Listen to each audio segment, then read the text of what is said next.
So those of you that are new here, this is probably the second part of the, this is the second part of the video. I think the easiest way to harvest these bins from worms is to use Harvey. And I haven't used Harvey in a long time because I've been using a rolly sifter that, and I do the light method, but those bins are, I feel, dry enough. Now, if I start harvesting the worms in there and they're not dry enough, then I'll have to do it by hand. But I'm going to give Harvey a try again. So I'm cleaning up the whole Harvey area. This machine uses a vibrating motor, and it's supposed to be regulated with the speed with this thing, but this thing doesn't work. So I just turn it on, use it, and then I turn it off. But my husband Joe and I built this, and I don't have plans for it. We just kind of winged it, and we put it on one of these plastic tables you get at like the big box stores, and it's been working great. So I'm cleaning up the area around it because, you know, there's a lot of castings on the floor, and I'm going to show you how Harvey works. Hopefully the castings will be dry enough for me to be able to show you. But I can't work with all this stuff on the floor. So I rested a little bit. So I'm going to take my time and sweep a little. And I need to get myself one of those scoopers with the long handle. So I might order one of those. But that's what's happening. Another great thing is, now that we're empty nesters and my daughter's bedroom is upstairs, but she's not living here anymore, I could harvest stuff super early in the morning without having to worry about waking her up. Because there was a few times she was sleeping and this thing vibrates and you could hear it upstairs. And I'm like, sorry, but I gotta work. So that won't be a problem anymore. So I'd like to thank Temu for sponsoring this part of my video. So I don't know about you all, but I shop on Temu a lot. Besides the sponsorships they give me, I do my own personal shopping. And anytime I order something, I was getting these really cool bags. And these bags, honestly, I reuse them for other things. They're good to store stuff. But I got some garden decor. And this box is like this because I've been messing with it. But I got some solar panel decor for my garden because, you know, I want my garden to look pretty and functional. And these little planter bags are great to start seeds in, fill them with dirt, and you just pop them right in the ground. So I'm going to build some of these things with you.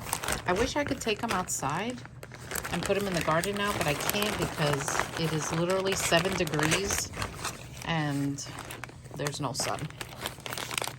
And we got ice out there. So this one is also solar paneled and they're little lights. I'll insert a screenshot of what these things are gonna look like. But I'm really excited because they're just gonna be so pretty in the garden this summer. Oh my gosh, look at this little pot, guys. How cute. I love copper. And these all light up. So when the solar panel hits it at the top and I put this in the ground like that, it's gonna look like it's like pouring water out. How pretty. I can't wait. I can't wait. I could have filmed this video more in the spring, but since Temu sent me these things, I didn't want to wait because I know that a lot of people are shopping for their garden this time of year, and everything will be linked in the description below, your discount code and everything. I mean, give it a try. I've gotten so many cool things on Temu, and now Joe is shopping on Temu also. I got him hooked. So look at this one. This one has, obviously the stake goes in the ground and it has the solar and it has these strings that are going to come down or maybe even pop up. I don't know. I haven't opened it, but look down there. It has an on and off button. So that's really cool. I got 2 of these, and when it's time to go out in the garden, you know, I'm going to lay everything out there so you can see, and maybe you guys could give me pointers of where I should put stuff. And this solar lights, these are those little, they call them little fairy lights. I don't know about you, but I like to look out at my garden in the evening and when it's getting dark and just see all these pretty things. What I like about solar is that I don't have to worry about it. I just leave it alone. The sun will do its thing. But anyway, give it a try. I mean, you can't go wrong. And what I personally like about Temu is that everything is reasonably priced. I've never paid a lot of money for anything, and I'm always pleased. So I think by far this copper one is my favorite. So thank you, Temu. I appreciate you guys. All right, guys, welcome back. So I'm gonna set up a basic bin for the breeders, and I'm gonna show you how I do it. So first thing I do is I put a mask on, because I like to use many different ingredients, even though I'm not going to do it in this video. I've used straw, I've used wood shavings, I've used leaves, I've used everything in the world. But in order to get the breeders to really multiply for you, the secret is peat moss. It just is. I've tried coco coir. I love working with coconut coir, but peat moss is the way to go. And the best thing to do is sift it, but I'm not going to. I don't like the smell of peat moss personally. I just don't. But I deal with it because I want success. But you see all the dust? So that's why I wear a mask. And then I walk away while the dust cloud does its thing.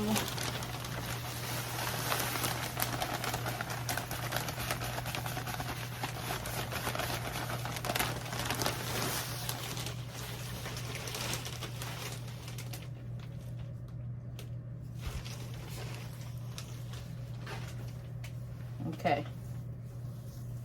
There's another peat moss I used that wasn't as dusty as this. I don't remember the brand, but man, did I prefer that over this any day.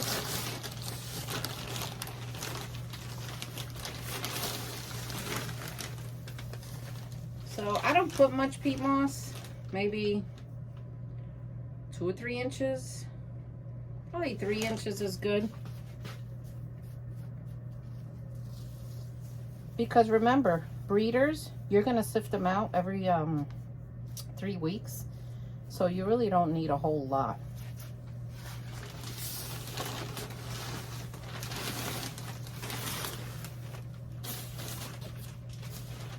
All right, let me walk away a minute. So as you can see, it's very dusty. I can't stand this stuff sometimes. So now I add oyster shells. Yes, these are not ground up. I don't grind them sometimes. You know, the one thing about worm farming I learned many moons ago is try not to overthink it. Nature will do its thing. And eventually, the oyster shell will disappear and disintegrate. You know, I also put about 2 tablespoons of dolomite lime in here, just to calm down the acidity in the peat moss. And now I'm gonna wet this down, and I like to do my breeder bins nice and wet, really wet. Okay, a little trick that I learned with peat moss is if you use cold water, it takes forever to absorb the water.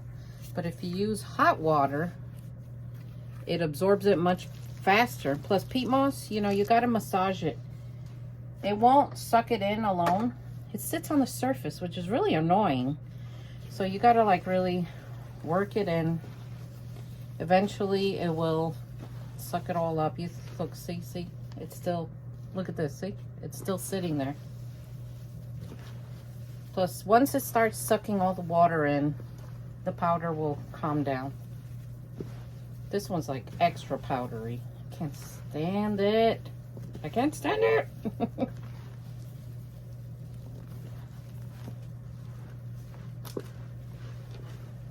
Even with a mask on, I gotta walk away sometimes. Usually I do 3 bins at a time. Like I'll line them up on the table and I'll go one by one. But just for demonstration purposes for you, to teach you guys, I'm just gonna do the one. Now if you add too much water, like, oh man, that's way too much, just add more peat moss. The extra bedding isn't gonna hurt your worms. What will hurt your worms is lack of moisture. So you gotta really work it in. This stuff is like Man. Look, it's starting to absorb it. I scrape on the bottom because as it starts getting wet, the stuff will start sinking. I look for about an 80% moisture. And I can tell just by experience, and you will too, the more you do it, the more you'll see. Now this water that I'm working with is very hot. So I definitely will not put the worms in here until this cools off. But I'm gonna let this sit overnight. And then tomorrow, we're gonna put the worms in. Because by then the water would have absorbed and it'll be good temperature. See? You have to like dig in there because peat moss will create these pockets. And all of a sudden you'll go like this and a big poofy cloud will come up. And you'll know that that part did not absorb the water.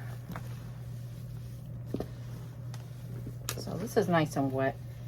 So I'm gonna leave this overnight. Tomorrow, I'll check the moisture again. See how the water just pours out. Tomorrow I'll check the moisture again. And if I add more water, since I'm adding the worms tomorrow, I won't add really hot water. Because if you put the worms in here while your water's hot, they're gonna run. All right. So that is the first step. Now we're gonna leave it alone. I cover it with saran wrap, not saran wrap, bubble wrap. And that way the moisture doesn't escape overnight. So let me get that bubble wrap.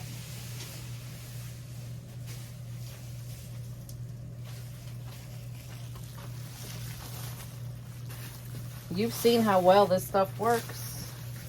It has saved my worms, at least a chunk of them. So there we go. All right, tomorrow we'll do the worms. Yay! All right.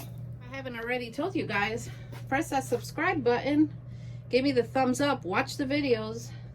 And especially that thumbs up because YouTube will know then that you like watching worm videos. And they'll keep recommending my videos to people. And I'll link my other crochet and crafting channel down below in case for any crafters out there want to follow that crazy journey of mine. So tomorrow we'll keep this going. So tomorrow we're gonna give Harvey a try and try to harvest the worms that way so you can see how this thing works. I'll see you all next time, guys. Take care.